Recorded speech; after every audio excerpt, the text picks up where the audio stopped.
are the voyages of the starship Enterprise. Its 5-year mission: to explore strange new worlds, to seek out new life and new civilization, to boldly go where no man has gone before.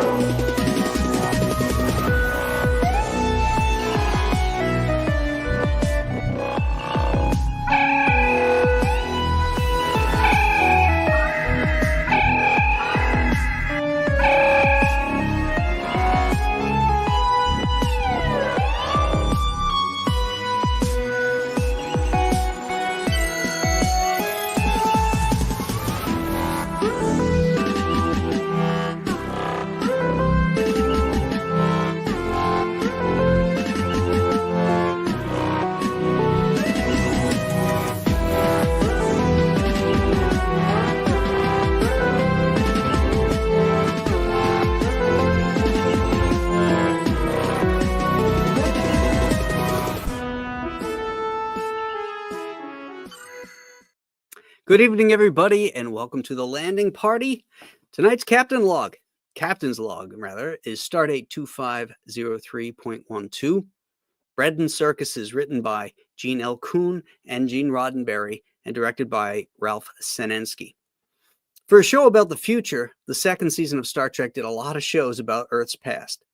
Bread and Circuses, A Private Little War, A Piece of the Action, Patterns of Force, The Omega Glory, and actually going into Earth's past in Assignment Earth. All of these are in the second season. Add to that the first season's Miri, Tomorrow Is Yesterday, and The City on the Edge of Forever. You may be asking yourself why. Well, the answer is simple: budget. It's cheaper to use sets that exist on Earth than to have to create new stuff. But what differentiates Star Trek from other shows that dealt with time and or Earth in the past, like, for example, The Time Tunnel, is that they not just told solid adventure stories, but hold a mirror up to current and past society. Bread and Circuses is particularly good at satirizing the network television and advertising of 1967. So much so that NBC was not happy campers. This is episode 43 and was shoved back by the network to air as episode 54. And ironically, during the Ides of March. They also discuss slavery and a more evolved version of it. People enslaved by money and a better way of life certainly resonates with us today. Midway through the season is when Lucille Ball sold Desilu to Paramount. The people behind Star Trek thought this would be good to have the backing of a large studio and access to their props and larger sets. Not so. What they encountered when they compared to Desilu were bean counters on steroids. And as a result, the budget was lowered yet again. As good as this episode is, director Ralph Senensky regrets that the gladiatorial fights weren't better and in an actual coliseum with a greater sense of scope. And speaking of what could have been, in one of the original scripts, it was a much darker story. The gladiator fight actually had to do with Spock and Kirk. And I'll read you this. This is really, really cool. Kirk and Spock have no choice but to fight. During the combat, Spock tells Kirk to plunge a sword into his left chest where the human heart would be. In a Vulcan, this is actually where the appendix is found. Spock promises he can survive for a few hours after being inflicted with such a wound. Kirk reluctantly stabs his friend. Spock, appearing close to death, is carried away. But Marcellus refuses to allow McCoy to tend to Spock until Kirk relents and orders the remainder of his crew down.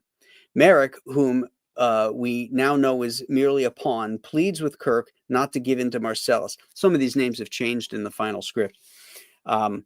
He confesses that he only ordered his own men down after being tortured. The greatest torture, however, was being forced to watch his men die in the arena games. Merrick now longs for death. Marcellus sadistically obliges and kills Merrick. Kirk moves quickly and gets the upper hand on Marcellus, retrieving the phaser and pointing it at the ruler's head. Marcellus reveals himself a coward and begs for his life. This helps Kirk to incite the slaves to riot and take control. That would be a cool movie. I think that there's a lot of what the original scripts that had come through on Star Trek that had movie potential, but they couldn't. You couldn't format it to TV. It just wasn't financially viable. But there's some cool shit in these scripts that would have been darker and more dramatic and more powerful, and could have been made into a film. So let's invite the rest of the landing party in. We have Gladiator Aaron is here. I'm ready for a fight. I got my sword around here someplace, so I'm ready. Get your shield up. I am. And then we have Mick Jagger here strumming on his moldy yeast and carnivals. There he is. This is more like the Greek episode where they were strumming. What was that? Plato's stepchildren. That's more what he's got going on there. And someone who has a stepchild and her own, and that Star Trek girl. Hello. Hello. We're all with children now. We are children of the sun. Or the children. I laughed out loud at that little thing you sent that you posted about being thrown back into. Oh, yeah. And I've been talking about Star Trek. I can pull it up. Where was this? Was this in our group? No, it was on Instagram. I saw this and I was like, I have to share this here. I'll share my screen. Okay. No, that's That's not my screen. that's my screen. There we go.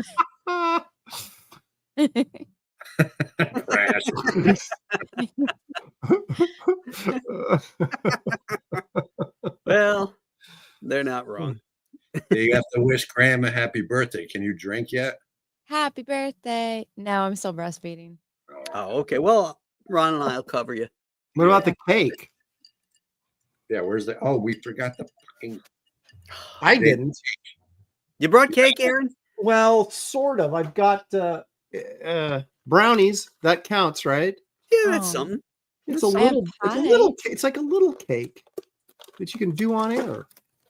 So. How are you going to pass that around? Oh, you're just going to watch me enjoy it. Do you have any brownies or anything there? Actually, we just ate the cake. Oh, What kind of cake was it? Yeah, it was like a spice cake with chocolate chips in it. Yeah, I didn't want something with icing and all that. nice. But the dinner was all barbecued meats. We had brisket, pulled pork, and ribs that just fell off the bone. Oh, freaking killer! Ribs that just fell off the bone. Yum. Yeah, it was good. It was Did good. you guys do it up at home, or did you get takeout? It was takeout. Do you have any Yeah. other restaurants out there where it's all meat? Like, they bring out all kinds of different meat. Like Like the Brazilian steak places? Yeah, Yeah, we got one of those. and they season them up like nothing else, man. It's so good. Oh yeah. They come out with the crap meat first. After you hit the salad bar and eat all the cheeses and all that kind of stuff, and then they start to portion out the good stuff. Then the ribeye comes out and all the goodies. You have to know the system and just wait. Yeah. And no self-respecting man is ever going to turn that card over to red. You just keep it at green the whole time. Yeah, keep it coming, baby. Keep it coming. He'll know when you're done because you'll be sweating. Home? I don't know if you can take anything home. I don't think so. You can't. I don't think you can take it home. I got into it at a sushi place recently because it doesn't really say on there that you couldn't take it home. So in my mind, I'm like, well, I'm paying for this. I have this extra. I want to take it home. Don't give me a hard time about it. What do you mean I can't take it home? Hey, no, all you can eat, and they weren't very friendly in there. Finally, they acquiesced and let me take it home, and I gave them a big tip because of the misunderstanding. But still, I just don't know if I believe in that. Well, it's kind of like they're going to throw it out anyway. So exactly. I mean, what's the difference? It's sitting there. I'm eating it. If I'm full, I'm full. I'm going to take the rest. I'm paying for the shit. Right. I used to bring like Tupperware in my purse if we went out to places like that. That's a good idea. Shifty Anna, they called her. Yeah. Well, you're not allowed to do that. Mm-hmm.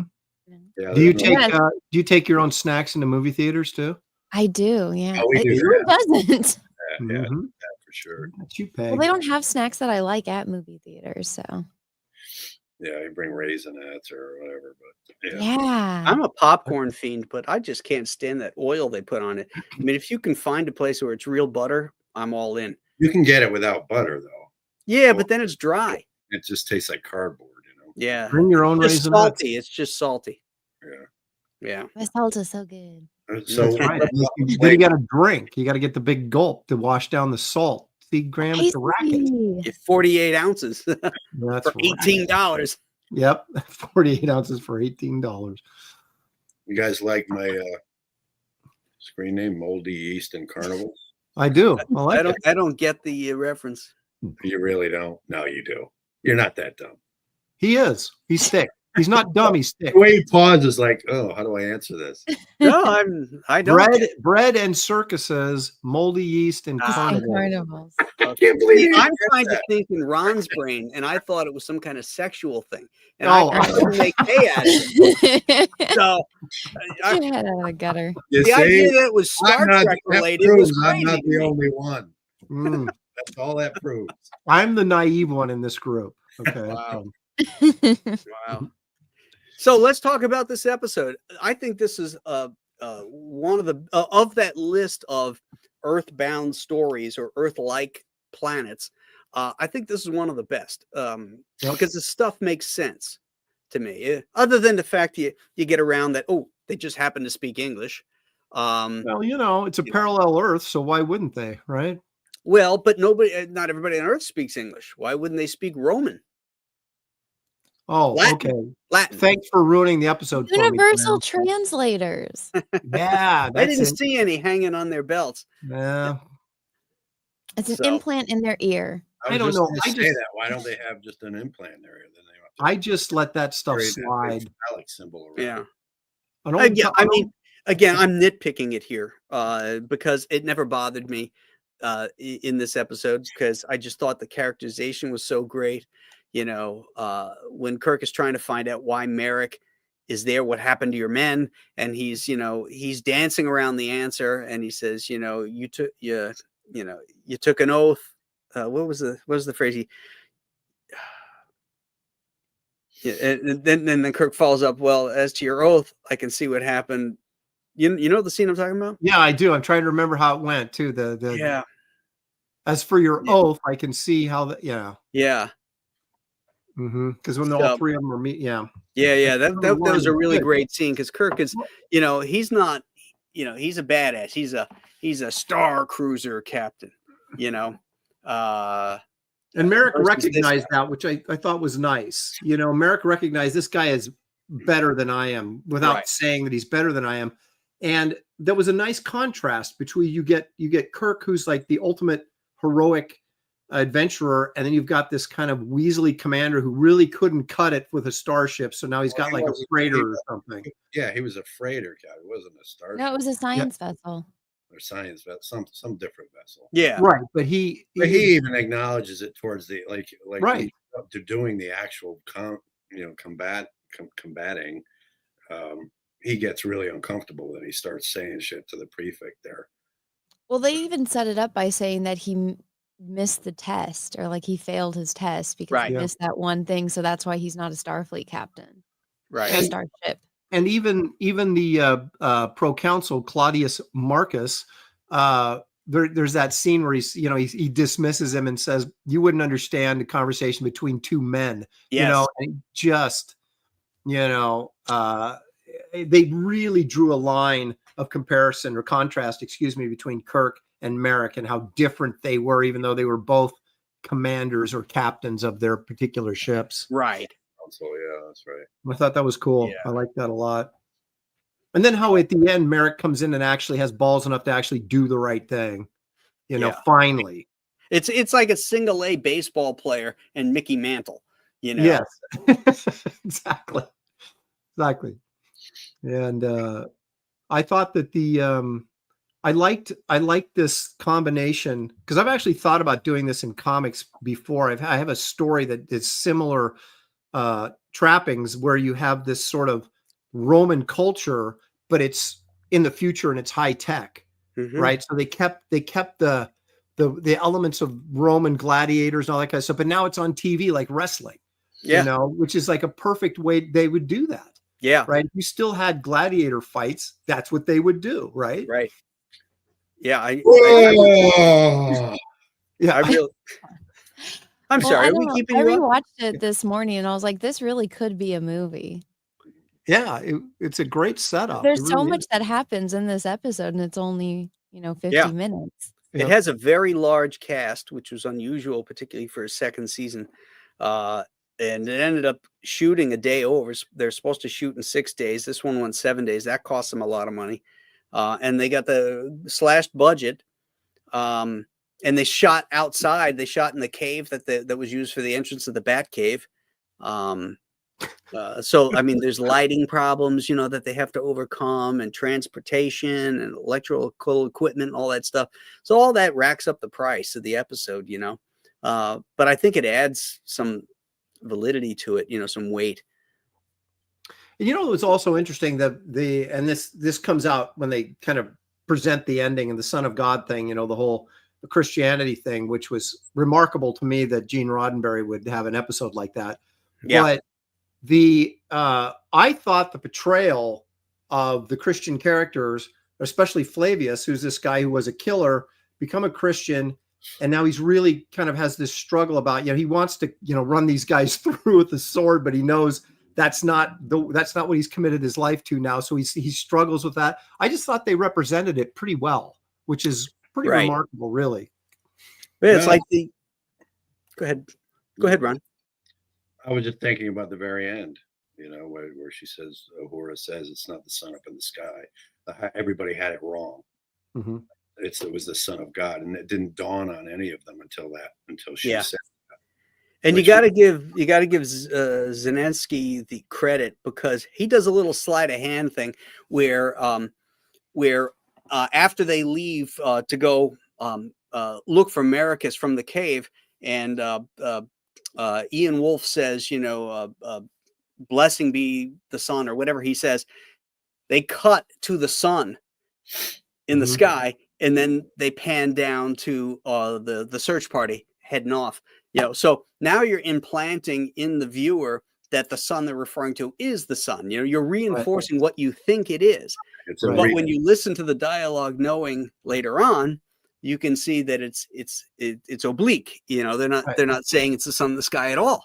Yeah, the sun is a message of it peace. seems to a starship captain anyway. How absurd! Like, you're worshiping a big freaking giant nuclear reactor in space. Well, they make comments about that over and over again. How it's so weird that they would be worshiping like a sun. Mm-hmm. But I'm pulling it up now because I want to check the subtitles and see if they spell it out as SON or SUN.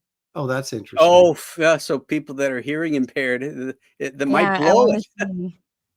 Yeah, because when they referred to it, they were always going, "Oh, it's a message of peace and brotherly love and all this kind of stuff," which sounds like Christianity, right? But then they're talking about the sun, and even when you're watching the episode, and I'm a Christian, and it didn't dawn on me, and I was blown away at the end, going, "Duh, how could I be so stupid?" Right. But I thought it was one of the. Oh, sorry. Go ahead. I was just going to say, I thought it was one of the best surprise endings before the Enterprise leaves at the end of a series, of the entire series. Because it ties the whole episode. All of a sudden, it all makes sense. Yes. It makes sense that Flavius became so gentle. He was like, the best warrior they had, and all of a sudden he just didn't. Oh no. Okay, I got it. So they do. They trick you. They spell it SUN. Yeah. See. Well, they should, because they don't want to give away the ending, or they're doing it because they're anti-Christian. Yeah. See, he says. Yeah. That doesn't translate the same. Well, but you do it from Kirk's standpoint, and that's obviously what Kirk would think, right? Is that he's saying the sun, not the sun. You're right, though. They only explored it one other time, anything like that, which was in the Balance of Terror, and they're in the chapel. Oh, and the wedding. Yeah, in the wedding, where wasn't there something on the wall? Was there a crucifix on the wall at all, or anything? No. No, but they talked about the marriage, whereas they sort of in later Star Trek iterations, we're beyond that kind of ownership type of bullshit. We don't believe in owning other people. Right. Well, that's I thought there was a nice little blend of this. This really blended the humor between Spock and McCoy, but also in really dramatic moments. So, like when they're fighting for their lives, and he's like, "Defend yourself." He goes, "I'm trying to," and it's funny, but they're also, McCoy's about to get killed, and that's just the best when Spock walks over and hammers him with that shield. I love that moment. Oh, I love that part too. It's like he uses his Vulcan strength and he just boom, that guy goes flying. And the way Nimoy plays it, like it seems powerful, real strength behind it. Yeah. Yep. And I like the stormtrooper cops too with those submachine guns, Yes. Well, and is this the first time we see green blood? Sorry, Aaron. Go ahead. Is this the first time we see Spock's blood? Because he's whipped up in the back and everything. He's got that. I think it is Green strikes on him. Not in this episode. Oh, that's not this episode? No, that's not this. That's Patterns of Force. Oh, right. Yeah. Was this the first episode that introduces the Prime Directive? Yes. Well, yes. Yeah. It's certainly the one that outlays what the Prime Directive is. And since it was written by Kuhn, that makes sense because he's the one who came up with it earlier. I really liked also the respect that the Pro Council had for Kirk. Wait a minute, though. So I'm sorry. So when they're in the jail, they did something in the jail. Was it where they used the thing to make the sun like? That's Patterns of Force. The other one. Yeah. That's the one with the Nazis. But they were in the jail in this one too, though. Yeah. I can't remember. No, they didn't do any escaping from the jail. They were just held there until Kirk was brought out to meet the proconsul. Okay. And then the next time you see them, they're brought out of the jail into the arena to fight. Yeah. But imagine if this was a movie and you had like that arena, like in Star Wars Episode 2, or John Carter. This arena where you had thousands of people watching these things, and then you had the TV cameras up there and everything, and like it'd be in a football stadium, in the 20th century. That could have been so freaking cool. But I also thought though that they used the limitations of the budget well, because it was almost comical in a way that they would stage something where they're actually killing people, but they had a sound stage and the whole thing was manufactured, but you still were dealing with people killing each other in this, green screen fake Coliseum. And so, I thought that was just, despite the fact it would have been cooler visually to actually have them in arena, when you're stuck with that limitation, when your budget, I thought that was still kind of clever though, how they did it, That's a good point today for the killing, That's a good point, because what they're saying is network TV is full of shit, because all those TV shows at that era had canned laughter, so it was always the sound. Yeah, the dial with the applause. Yeah, exactly. For game shows and stuff like that. Show him turning it up. Is that why the station got mad? Because it's like you're exposing our tactics. Yeah. Or you're making fun of us. That's the way it was back then, though, especially in the 50s. Yeah. Early television. You guys remember the whole quiz show scandal. But it's interesting because it kind of mirrors what, the UFC now, because like last summer they had a UFC at that place in Vegas. That's this big globe. Oh, the globe? Oh, yeah. The globe. The dome?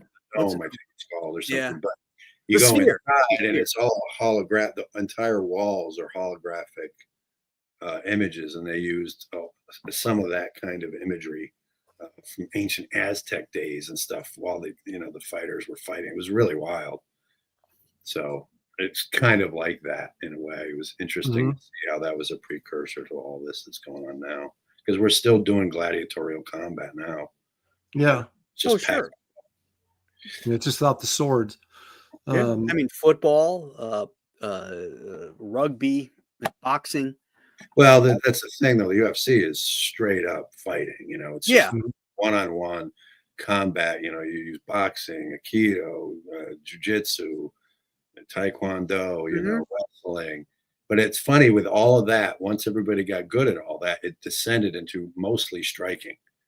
Because Yes. everybody, all the ground game stuff was getting effectively neutralized because everybody was learning it. Unless you had somebody like Khabib Nurmagomedov, whose wrestling was so good that they couldn't stop it no matter what, even with strike. That's it. He was so done. He went 30-0 in the UFC and retired. Wow. Who is this? Khabib, you ever heard of Khabib Nurmagomedov?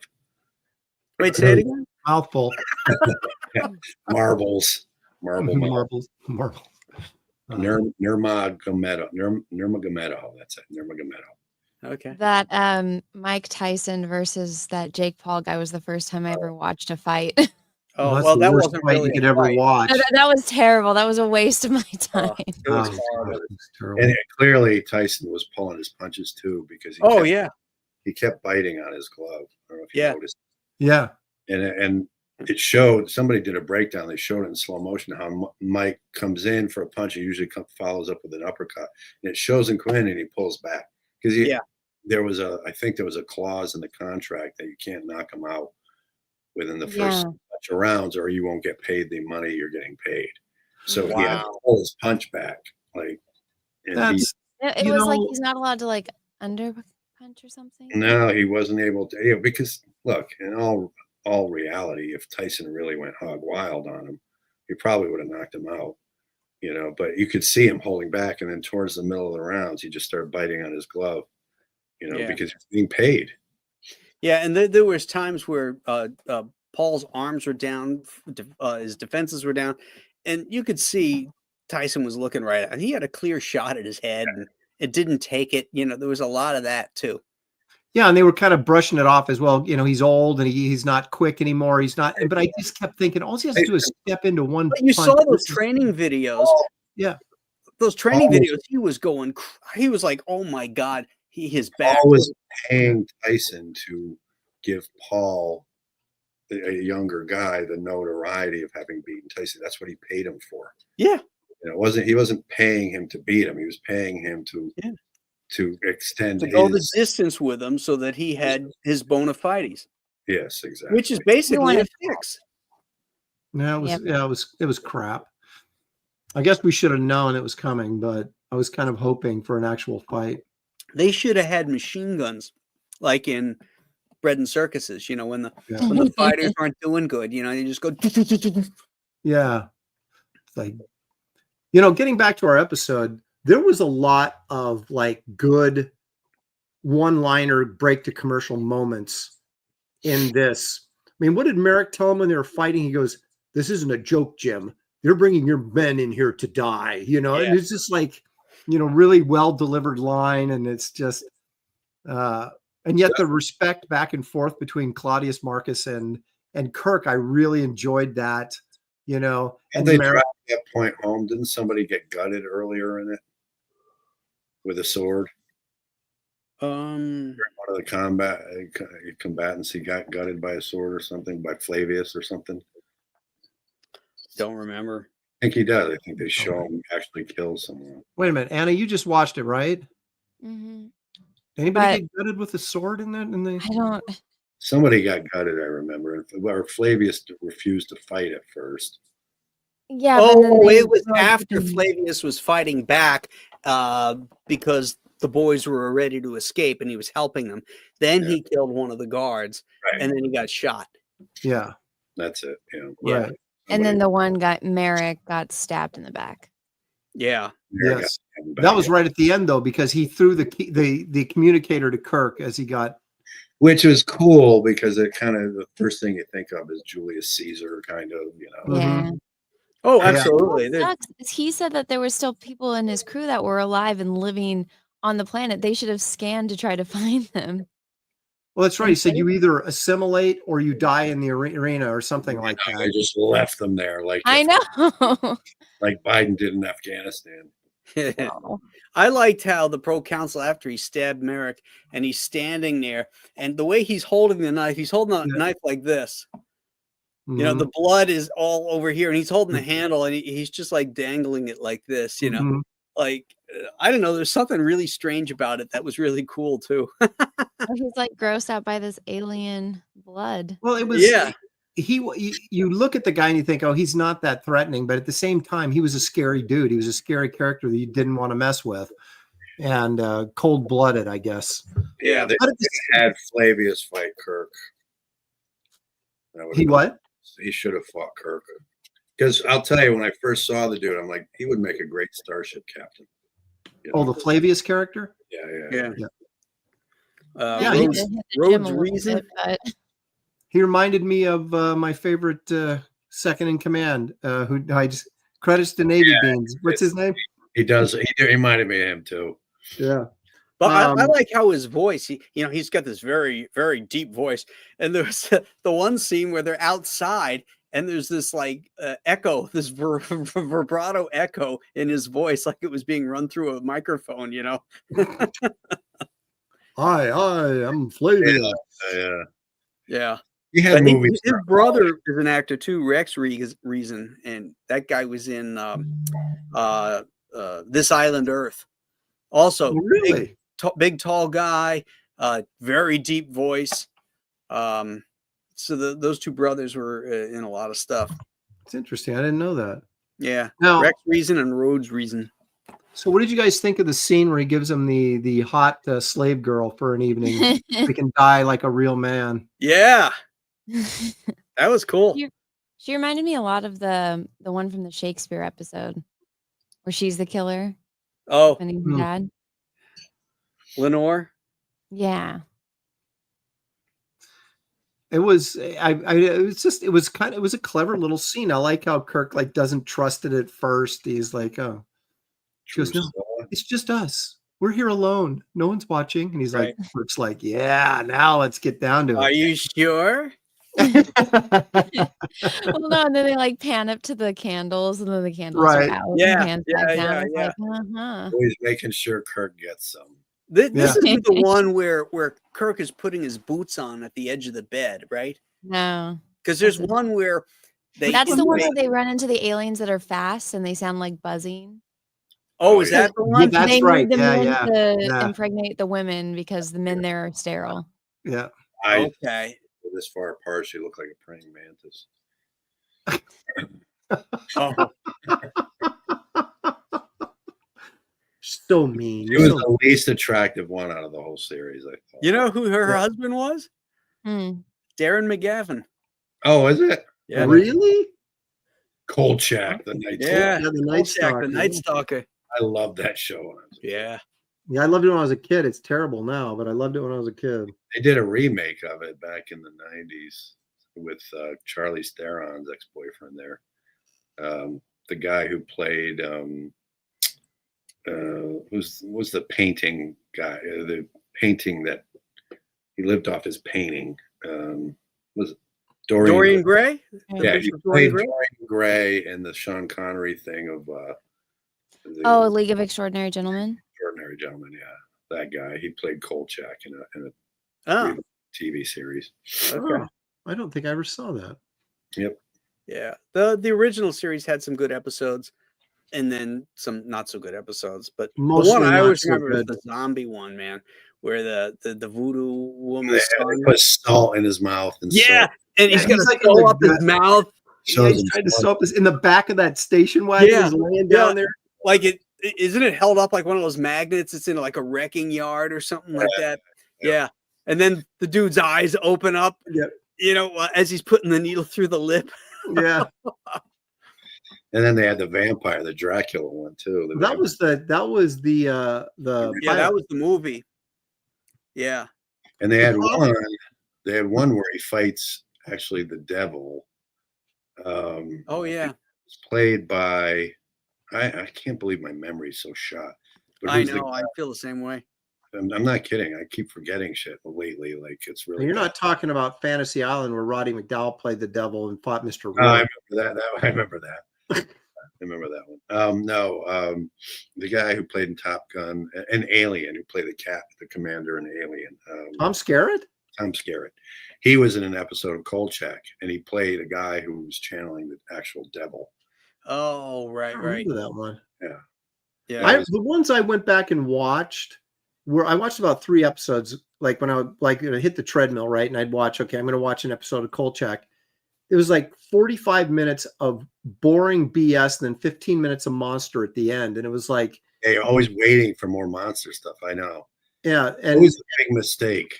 Yeah, it was a huge mistake. They did that with the first Godzilla in 2014. Oh my God! 45 minutes before the Godzilla shows up, they show a foot come down. You're like, yeah, a tiny foot. Yeah. The worst episode. I know we're not. This is a Kolchak episode, but the one where he was on the cruise with the werewolf. Oh my gosh, that is so bad. What are you guys talking about? That is epically bad. You never saw The Night Stalker? No. TV I'm not recommending you do it. It did not age well. She would never. Did you ever see The X-Files? Yeah. This is the show that inspired The X-Files. But The X-Files was good. I love The X-Files. Well, in fairness, The X-Files was good, but that was equally frustrating because they never would resolve anything. They literally dangled the carrot in front of you and kept you running throughout all the seasons. Right. The satisfaction for the Night Stalker. No, X-Files. Are you talking about like the big picture of the government conspiracy stuff, or just? Oh well, they would tease you with stuff, but they never tied up an episode where you got a solid answer. It was always a mystery, right? Even yeah. Did it really happen? Did it not happen? Like they always played it out like David Duchovny there was something wrong with him almost. Right, that maybe he was imagining the whole thing, like the vampire episode. Yeah, like the vet, right? They went and the whole trailer park was empty or something like that. So you're like, they did it on purpose because they wanted to put us in his shoes where you couldn't find. So he kept you wanting to investigate. But as a viewer, it's frustrating. You know, they finally did it in the first movie where you actually got to see the alien ship and everything else. So you got some satisfaction out of that. But throughout the entire and then they just like went off a cliff when he left the show and they changed it from like aliens to super soldiers. And that was so stupid. Yeah. You know, my favorite episode was that one. What was that sewage monster that was so gross? Yes. Yeah, that guy.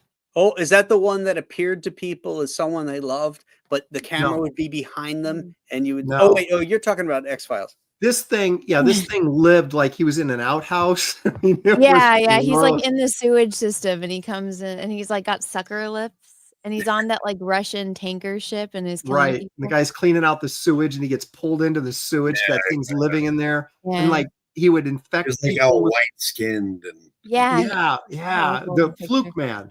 Fluke Man was the name. That was a nicely disgusting. Whereas, like when you get to a show like Game of Thrones, there was payoff every fucking episode. You couldn't wait to watch it because there was always something that. And then it self-imploded. Yeah, after what's his name left as the writer. But then again, there's this episode of Star Trek called Bread and Circuses that I think this was a payoff too. There he is. There he is. Yeah. Oh, that's cool. Isn't that awesome? Yeah, he's like a lamprey. It's like a human fly larvae or something. Yeah, it's just really disgusting, but really cool episode. Me and my dad always liked the episode with the guy that eats livers, that he comes back every like 127 years. Yes, and he uses his own bile and paper to create. He makes like a cocoon. Wait, what was this one? There's this guy who's like a mutant, and so what he does is he hibernates for 127 years, and then when he wakes up, he has to go and get people's livers to use the bile to make his cocoon. And so they catch him. That's like the first episode. They catch him, and then the next episode is like the next season, and Mulder's in court because this guy is like going on probation. And he's like, this guy is a 127-year-old mutant that comes back and is collecting. Imagine trying to say that. Yeah. Well, then, of course, he's right. So the guy gets out, he kills his foster family, and then starts killing people again. But he's like making paper mache. So he's only awake for as long as it takes for him to make another cocoon? Yeah. What's the point of that? No idea, but it's funny. It's gross, man, because he like in the second time he sees him, right? He creates this his nest under in like this mall underneath the escalator, right? In this old mall, and Mulder or the Coveney has to go through this tunnel that he made, and it's got all this paper mache that's dripping with stomach bile. And it's God, it was so gross. Let me see here. Well, he's kind of like, I wouldn't say Mr. Fantastic, but the way that he can stretch his like limbs to get through tiny, like here, Right. share my screen. Mm-hmm. There's this like one creepy thing where he's like going through the vent. Yes. And so he's like, he can elongate his limbs. But yeah, this is the guy. Oh, that's the guy from Green Mile. Yeah. Yeah. The really annoying guy you The hate. little shithead who Yeah. the mouse. Yep. Ugh. Well, funny. now we've covered two Well, we've episodes. covered a of couple different X-Files. shows. Yeah. I guess is it rating time? It's 8:51, so it's rating time. Yeah, we're getting there. Yeah. All right, Aaron, fire away. Would it be out of line to give this a 9? I Really? guess we should we ask really quickly, was there anything in this episode that really sort of, other than they spoke English, where they really missed the mark and you're like, boy, that part really was lame.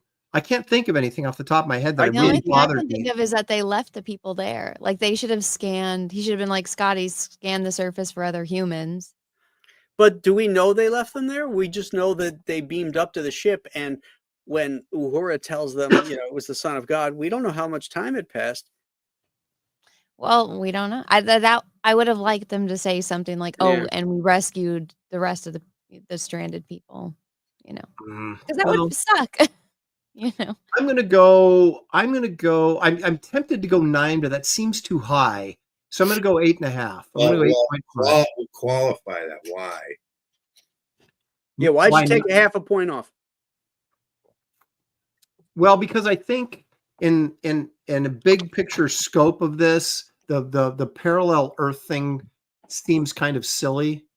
But if you accept that premise, I think within that confines of that premise, this is an excellent episode. So, and I do really like it. This is one I watch whenever it comes on, and I would never miss it. All right, you talked me into it. I'll give it a 9. The only way that doesn't work, it works in a lot of these Star Trek episodes because we're the ones who changed the culture on the planet, with American or world history of the Earth. And that's sort of what happened here. Like in Patterns of Force, for instance, it was that the guy they had all drugged up like Biden behind the camera. He was the reason they turned into Nazi Germany and all that. Mhm. So you can get away with it. It's only when it's just by chance do they, like Miri's World, or the one with the heaters and the gangsters. I don't know that was influenced by anything.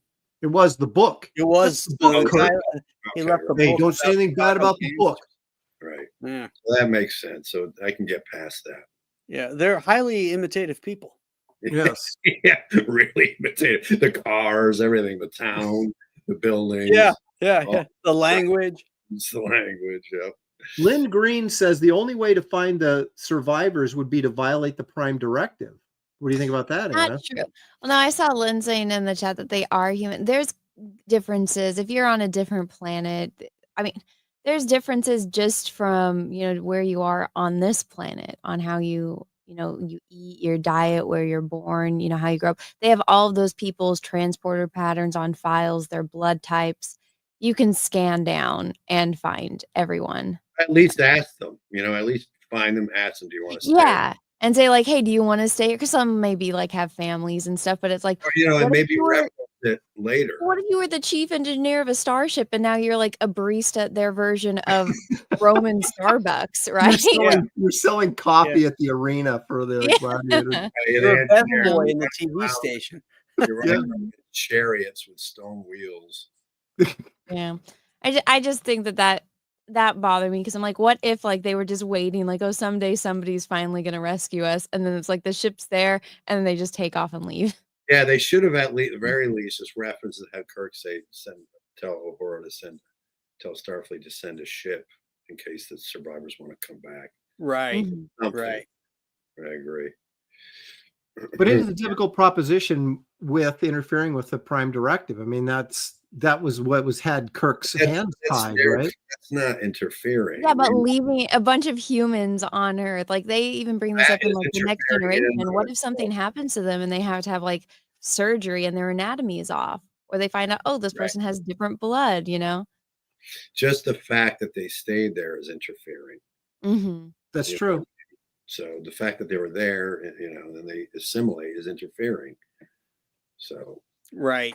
Right. Okay, so Ron, what are you giving it, man? What are you giving it? They're a bunch of pussies because they did assimilate instead of fighting back. they're a bunch of pussies. So Just who like wants their them? captain. Who wants them back? Mhm. You know, maybe those 36 people that were left were women, Graham, so that's okay.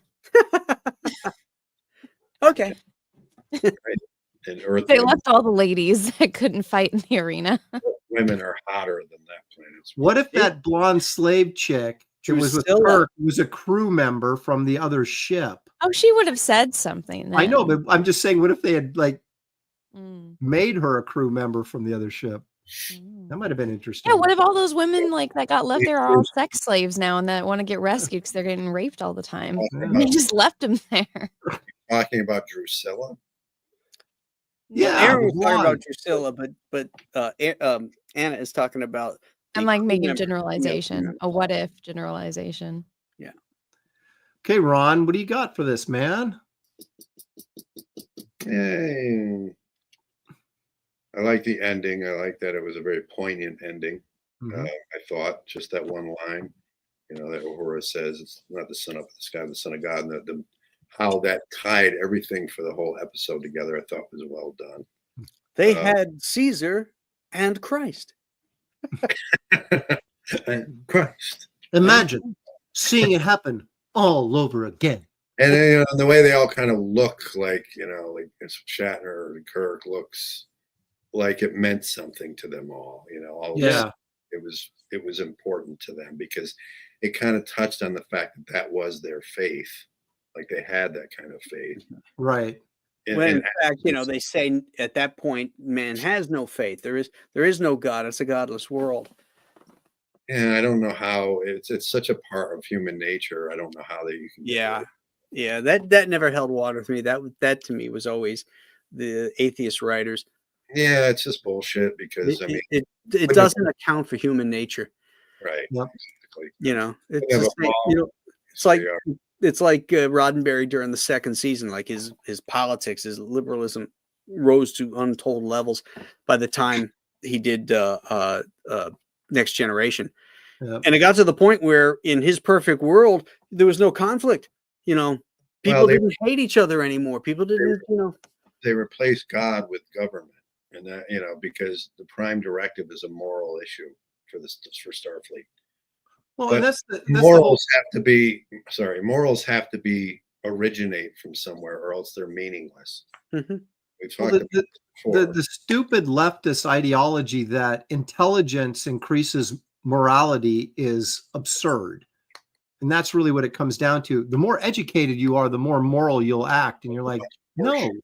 Because it's what your intelligence is not defined by what you're taught. It's by what you comprehend, how you can comprehend what is bullshit, what isn't.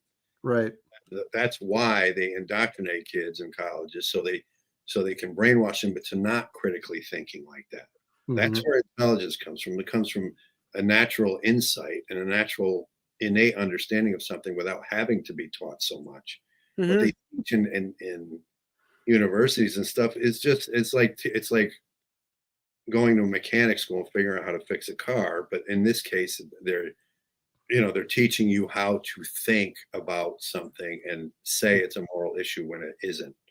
It's different. It's brainwashing. It's completely different than real intelligence.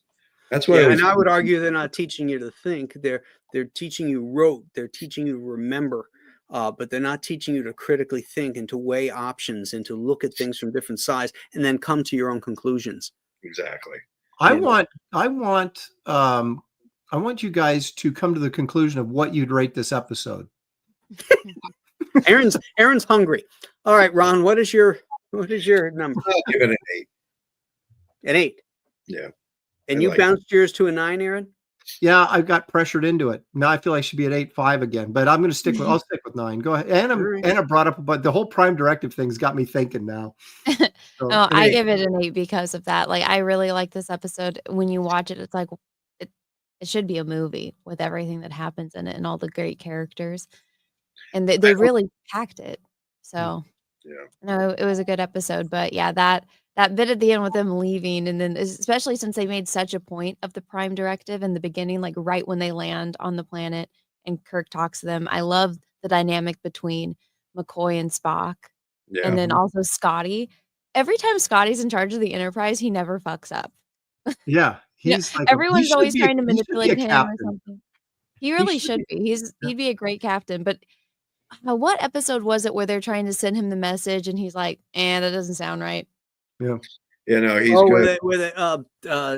The one where they're down on Aaron to Mercy. planet that's at war for all those years. And he gets off and he says, Yes, and they're trying to bring people down. And he's like, no. It's literally what Oh. Ron just said about like intelligence. It's, being able to smell through bullshit. That's Scotty. So anytime they're on the planet and he's in charge of the ship, everyone will be fine.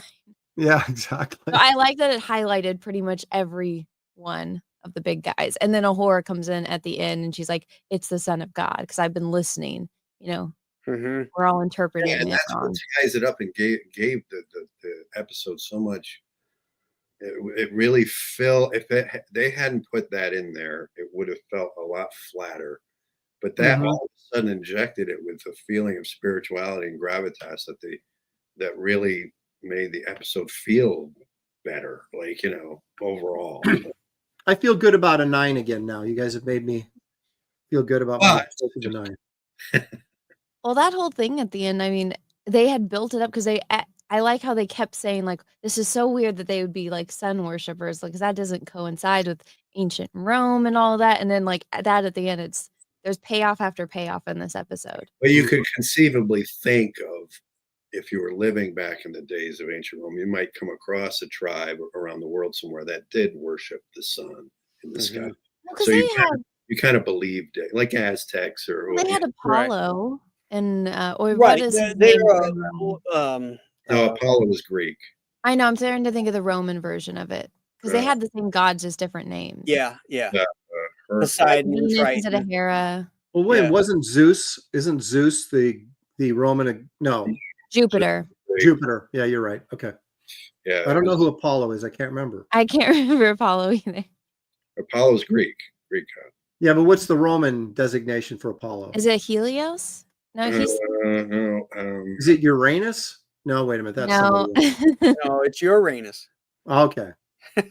Well, we got that cleared up. Well, and that's where the Klingons come from. That's right. Circling Uranus. let's not go down those jokes, man. They're saying Saturn in the. They say There we go. Apollo was the Roman name. Saturn is Roman. Zeus, Ares, Apollo equals Jupiter, Mars, and Apollo. Right. So they're both Apollo? Okay. Let me see. Looks like it. There you go. Apollo for both I'm Roman and Greek. Roman, The chat always knows. because they have more time to. Invictus was the Roman god of the sun. Now, Big Raj is saying herpes. No, it was Hermes. Hermes. I said He's a little Oh no, confused. yeah, I get it. Apollo is the Greek and Roman god associated with light and the bearer of intelligence. Science. Okay, so he's the one that they were too lazy to change. I would just use whatever the Greeks called him. Yeah. All right. Well, I'm going to give this 8.5. Dang it! If I'd gone 8.5, I'd feel more uniform. But I'm okay. Yeah. I'm sticking with 9. I'm sticking with it. Gosh darn it, I'm doing it. Should we just That's- put it in the middle then? That this is just an 8.5 I episode. think he did that on purpose so he could have the final say, because he knew if you drop the 8 and drop the 9, he'd be the big cheese over there. Look at this, So Who, me? happy. and it's his birthday. No, Aaron. No. He's Oh, no, talking I think he's talking about Graham. me. I'm talking about Graham. Well, I get my way anyway because it is my birthday. So I say it's an 8.5. So therefore, I throw everybody else out. I and it decree is an it is 8.5. Goodbye. 8.5. Is this like the most we've all agreed on a single episode? Could be. Wait a minute. We all like Balance of Terror, right? Yeah. That's the reason it didn't get more, because it's not memorable quite like the ones we gave higher ratings to. I mean, it's memorable, but when you think of Balance of Terror, I mean, that's the one that, or the Doomsday Machine, or those get you really excited. I gave Doomsday Machine a 10 though, so Bread and Circus. I like this much better than Doomsday Machine. because you don't have anybody to hate on in this episode. She Or likes Commodore Flavius. Decker, Flavius gets her going.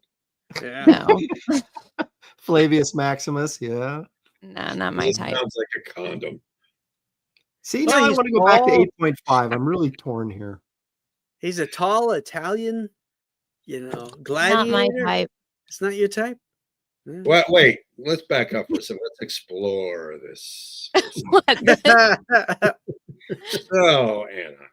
Oh So my way God. back when you first, No. when the first, What episode are we covering next week? Oh, you guys gonna like this. It is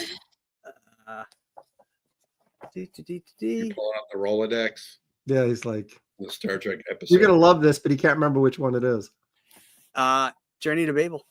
Yeah, that's my favorite. Not one of mine.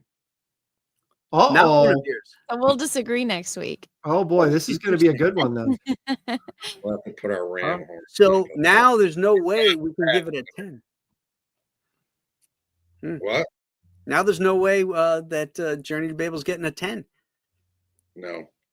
Because I will even if make I sure. liked it and Anna loved it and you didn't like it, I'm that's what we're surprised you haven't done the kick yet already, just even saying it.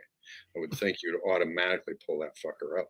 Yeah, Kirk's butt shot. Anyway, back Are to you no. disappointed back in to it? Anna's hormones for a second. How Oh my can you God. how can you argue, Ron? How can you argue against an Orion who's been surgically altered to look like an An Endorian? Endorian.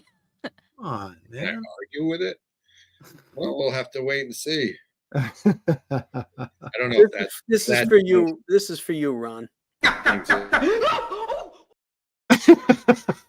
You're the bald guy in that. Yeah, you're the guy who got poked. Oh wait, no, I got you poked. are. You're right.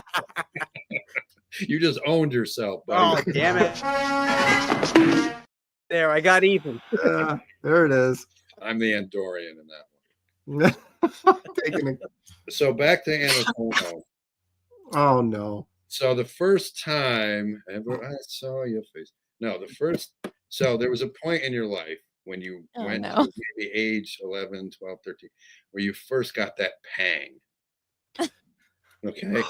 So I want to know at that moment where what type was it that you first turned around and went, and you felt that pang? Antonio Banderas in The Mask of Zorro. Oh, okay, Latin.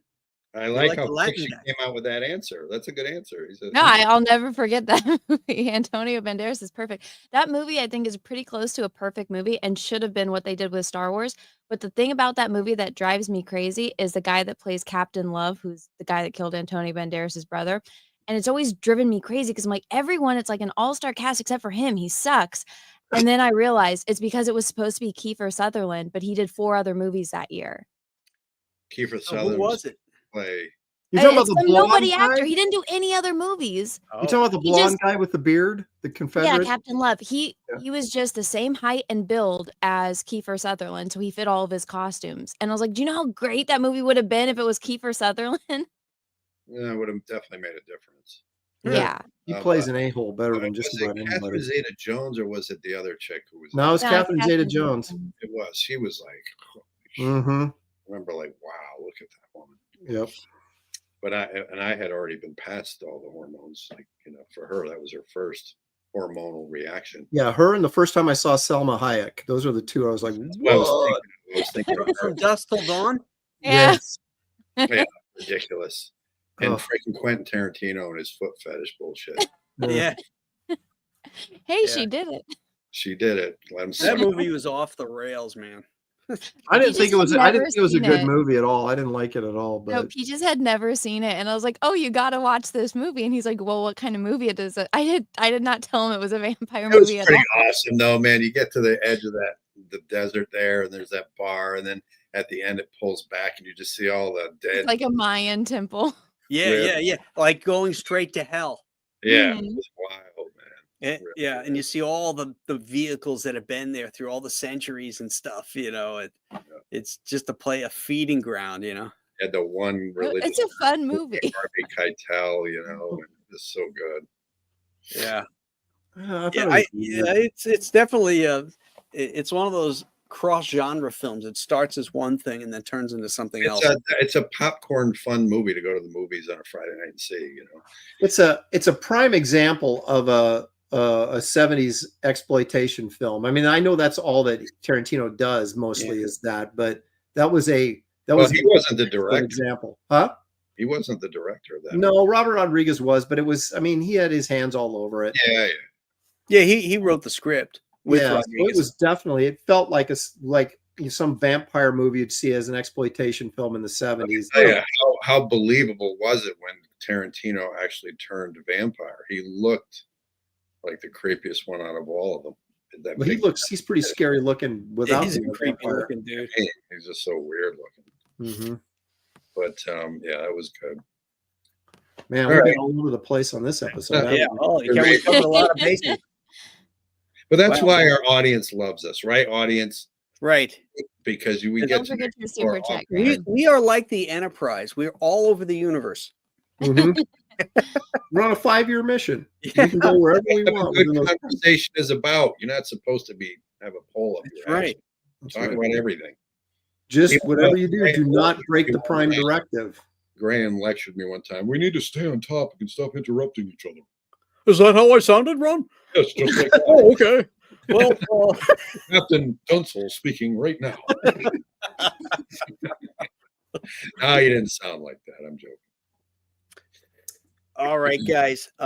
Next sure. week, Journey to Babel. I'm sorry? Your super chats. Oh, I got a super chat? Oh. Yeah, Russell. Russell sent 2 for you. Oh, my mistake. Sorry, Russell. If they let you, this is to Ron. If they let you take food home, people would load up on all the best fare at the end and then doggy bag it. Okay. Fair enough. Not all. So, Ron, next time have your wife and your daughters bring big purses with Tupperware. I will. Yeah. Let's just stuff all that sushi down into the purse. It'll smell. And David Bowie and Labyrinth. I'm not sure what that is in context to. He's trying to answer for me. No, Russell, it was not David. Oh, Bowie. the first. Saw that. Yeah. I saw Zorro way before I saw Labyrinth, but no, David Bowie doesn't do it for me. Who was your second runner-up after that, where you went, holy shit, I'm really in a new zone here? Oh, that's easy. That's Wolverine. Oh, Hugh Jackman. Hugh Jackman? Oh, nice. Not anymore. Once you see him like sing on Broadway, though, it really he's pretty fancy. He's pretty fancy, and he does a great job of playing a tough guy because that is not how he is at all. Yeah, really. That is true. Yeah, I know. When I saw him on the Tony Awards, he was doing all that gay shit on stage. I was like, I always liked. You said that guy's an actor because he does Wolverine like nobody's business. But he's Rock Hudson. Yeah. Oh my god. Yeah, but he was great in the latest movie with the see my memory going again. Ryan Reynolds. Yeah, with what's the name of the character? Yeah, Deadpool and Wolverine. The fuck is wrong with me? Jesus. Yeah, no, that one scene where he's shirtless and doing the electricity, that's a great scene. The rest of the movie sucks. Did you guys see where they're saying that they CG'd his arms? Bullshit. Well, they had to CGI him because they had short Wolverine in it, and they had no, but just like to give him the guns. No, that's what they said. That's what they said. I saw a little thing where they mapped his arms and they put like made him look more ripped. Really? Was that because of the electricity and the special effects? They had to like map them all out. I don't know. It was just like it was a clip, that I saw that. I like. Aaron, are you impugning his workout ethic? You're saying No, he I'm just can't get saying the guy's like ripped up? 50 something, right? So it's probably a little harder to get the, you know. That's what roids are You for, can man. you can get when I was 50, I go up and down, but you can get like that at 50. Oh, absolutely. I mean, even last year I was working out a lot and I got some muscle back. But look at Graham. Look at Graham's freaking little Frankfurter arms. Yeah, but it takes a lot. It takes a lot of work, and maybe he's like, dude, just CGI me, man. I don't want to work out anymore. Like Doug Mankey's a monster. Yeah, Mankey's a big dude. What was I gonna say? Shoot. You're gonna say thanks for joining us. We'll see you next week right here I know. on the landing party. Yeah. There's something wrong with me, man.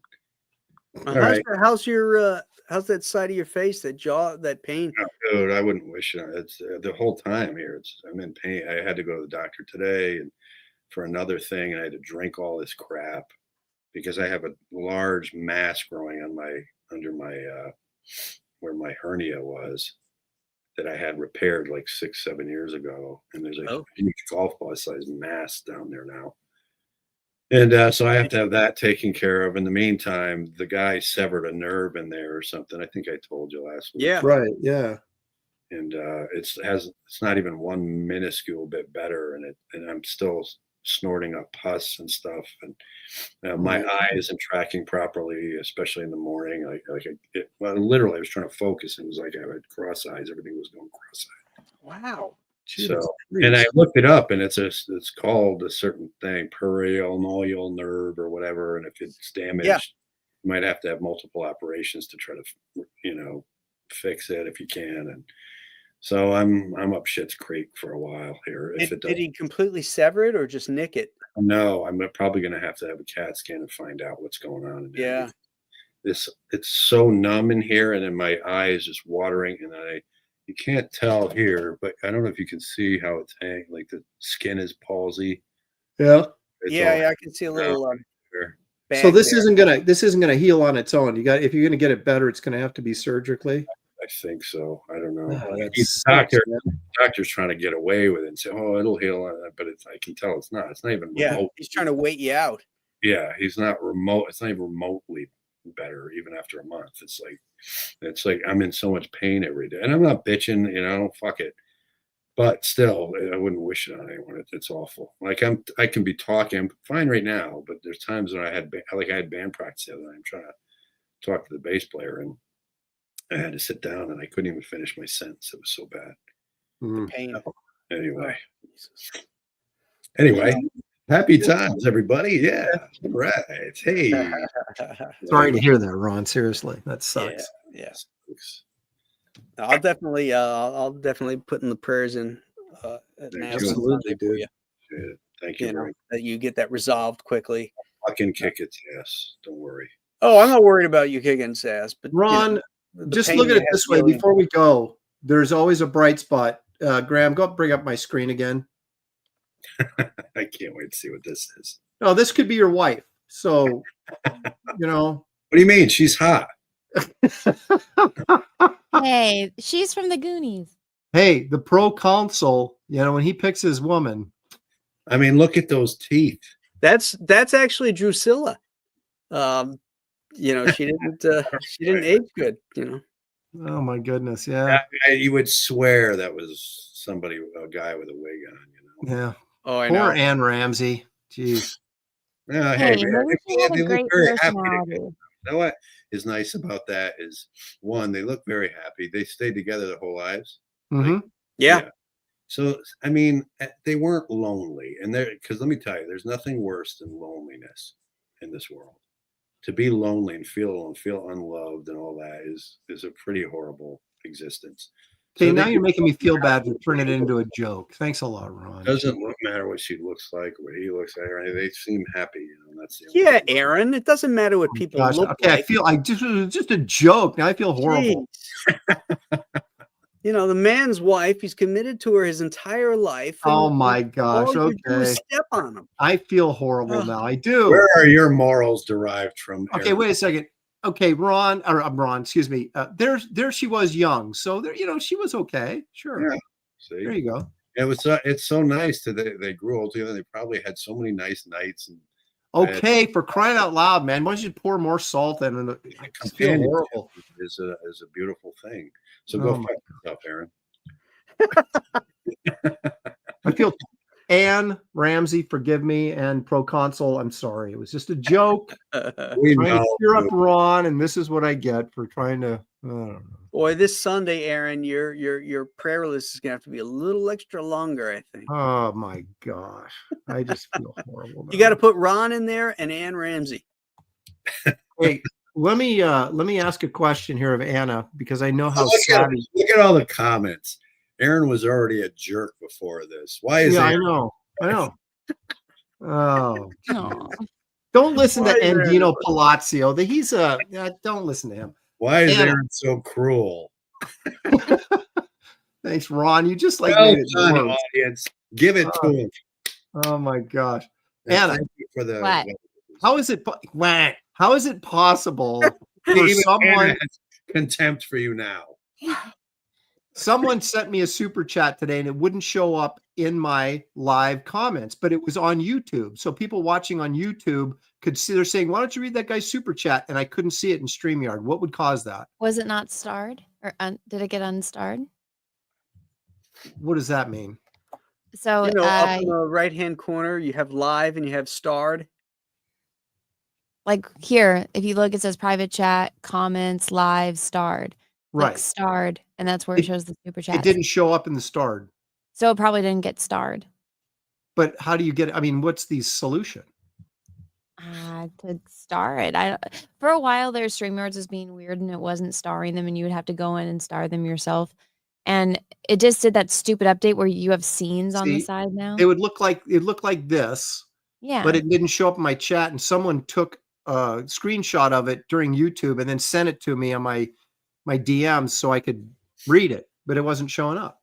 So Only thing I can think of is that the starring wasn't working automatically. Okay. So But is that my fault or their I fault? don't even know what that is. that's StreamYard's fault, not your fault. Okay. All right. So I'm innocent. That's good. See, after Ron just piled on me, I wanted to at least feel better about something. So I feel horrible. I'm gonna go bring pizza to homeless people tonight. I just feel terrible. See, And you have now Oregon, evolved. that'll be a lot of people. What'd you say, Hannah? I said in Oregon, that's going to be a lot of people. Yeah. I know I may not come out alive. Yeah, So I want you to know if I get killed delivering pizza to homeless people, Ron, it's your fault. all you have to do in order not to be killed is put on fake boobs. Oh, Because that's I think they'll go after you more. yeah, I might be asking for a whole nother set of troubles. Well, I just found out And that the beard there were won't help 'em in that 300,000 case. homeless people where I live. So I'm like, Now they're suggesting I would put pineapple on the pizza to ruin it for the homeless people. that is a Ah. torture device. Yeah. I like pineapple. I on my love pizza. clams on pizza, and I love. Are you kidding me? I love clams with white sauce though. Oh Lord, that's not Oh, even white pizza. White That's not even pizza. pizza. Yeah, cheese. It's so good. I could see that. Oh, I cannot. Man, That's this terrible. freaking guy. Yeah, now you're more you're more evolved. That was such a Godfather line. Look at this freaking guy, or the Goodfellas or something, this freaking guy. Fangoon. Yeah. Hey, put a little gabagool on it. Leave the car. Bring the cannolis. Yeah. Leave the gun. All right, gang. We're going to wind it up here. We will see you back next week for Journey to Babel. It's a great one. Until Except for then, have a Ron. great Ron week, hates it. and we'll see you soon. Bye-bye. Bye.